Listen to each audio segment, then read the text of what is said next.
Hello friends, எல்லோரும் எப்படி இருக்கிறீங்க? வாங்க இன்றைக்கி சாம்பார் தூள் எப்படி அரைக்கலான்னு பார்க்கலாம். அதற்கு தேவையான பொருட்கள்: அரை கிலோ தனியா எடுத்து வச்சுருக்கேன். அரை கிலோ தனியானா அரை கிலோ காய்ந்த மிளகாயும் எடுத்துக்கணும். அரை கிலோ நான் குண்டு மிளகாய் தான் ஃப்ரெண்ட்ஸ் சேர்த்துருக்கேன். நீங்கள் எந்த மிளகாய் சேர்ப்பீங்களோ அது சேர்த்துக்கோங்க. எந்த மிளகாய் எடுத்தாலும் அரை கிலோ மிளகாய்க்கு அரை கிலோ தனியாக நாம் எடுத்துக்கணும். இப்போ பெரிய ஸ்பூனில் 4 ஸ்பூன் துவரம்பருப்பு, அதே ஸ்பூனில் உளுத்தம்பருப்பு, அதே ஸ்பூனில் கடலைப்பருப்பு, இது எல்லாமே 4 ஸ்பூன் பெரிய ஸ்பூனில் எடுத்துருக்கேன் ஃப்ரெண்ட்ஸ். அப்படி நீங்கள் ஸ்பூனில் எடுக்கலைன்னா குழம்பு ஊற்றுற கரண்டியில் ஒவ்வொரு கரண்டி எடுத்துக்கோங்க. வெந்தயம் ஒரு மீடியம் சைஸ் ஸ்பூனில் 2 ஸ்பூன் எடுத்து வச்சுருக்கேன். 50 கிராம் சீரகம், 50 கிராம் மிளகு. இப்போ இது எல்லாமே நாம் வறுத்து எடுத்துக்கலாம் ஃப்ரெண்ட்ஸ். இப்போ அடுப்பில் கடாயை வச்சுக்கோங்க ஃப்ரெண்ட்ஸ். அதில் சீரகம் சேர்த்துக்கலாம். மிளகு ரொம்ப வறுபடக்கூடாது ஃப்ரெண்ட்ஸ். இதிலேயே வெந்தயம் சேர்த்துக்கலாம். இதிலேயே கடலைப்பருப்பு, உளுத்தம்பருப்பு, துவரம்பருப்பு. நீங்கள் உங்கள்கிட்ட பெருங்காய கட்டி இருந்தால் அது எண்ணெயில் போட்டு எடுத்து வச்சுக்கோங்க ஃப்ரெண்ட்ஸ். ஏன்னா தனியாக இது பண்ணால் அது சரியாக வறுபடாது. அதனால் நீங்கள் பெருங்காய கட்டி ஒரு கொஞ்சமாக எண்ணெய் ஊற்றி அதில் போட்டு எடுத்து வச்சுக்கோங்க.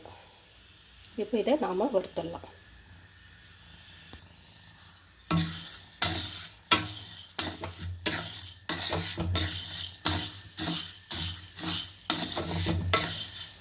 இது உங்களுக்கு 4-5 மாதத்துக்கு வரும் ஃப்ரெண்ட்ஸ். ஒன்றும் ஆகாது.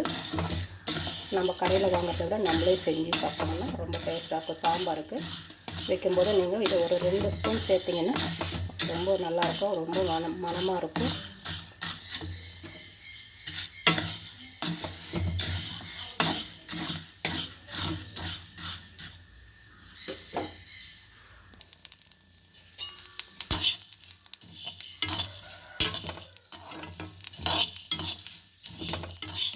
இந்த அளவு வறுபட்டால் போதும் ஃப்ரெண்ட்ஸ். இதிலே நாம் பெருங்காய கட்டியை சேர்த்துக்கலாம். நான் வந்து தூள் பண்ணி வச்சுருக்கேன் ஃப்ரெண்ட்ஸ். நீங்களும் தூள் பண்ணி சேர்த்துக்கிறதுனா சேர்த்துக்கலாம். இல்லை நான் சொன்ன மாதிரி எண்ணெயில் வறுத்தெடுத்து கூட நீங்கள் போட்டுக்கலாம். நீங்கள் ரொம்ப தீச்சிட்டிங்கன்னா சாம்பார் தூள் நல்லா இருக்காது ஃப்ரெண்ட்ஸ். நம்ம சாம்பார் செய்யும்போது அது ஒரு மாதிரி கருகுன ஸ்மெல்லு வரும். நம்ம தனித்தனியாக போட்டு வறுத்துக்கினாலும் சரி.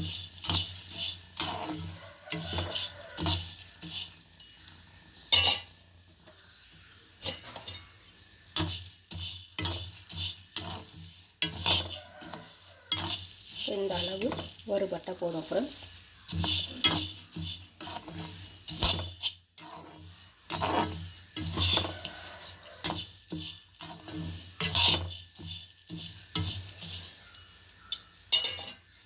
இப்போ நம்ம அடுப்பை நிறுத்திடலாம். இது நல்லா ஆறட்டும் ஃப்ரெண்ட்ஸ்.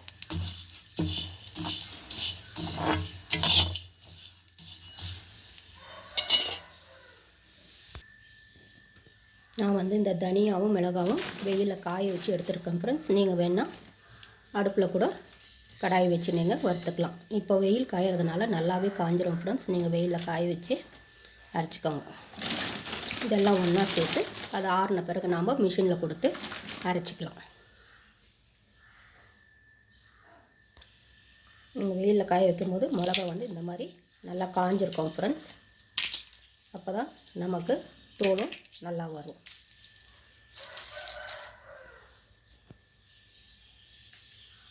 இப்போ மிளகாய் தனியெல்லாம் ஒன்றா சேர்த்துட்டோம் ஃப்ரெண்ட்ஸ் அரைக்கிறதுக்கு.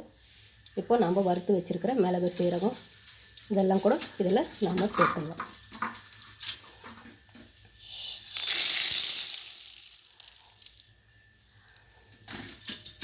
இப்போ இதை நம்ம கடையில் மிஷினில் கொடுத்து அரைச்சி எடுத்துக்கலாம்.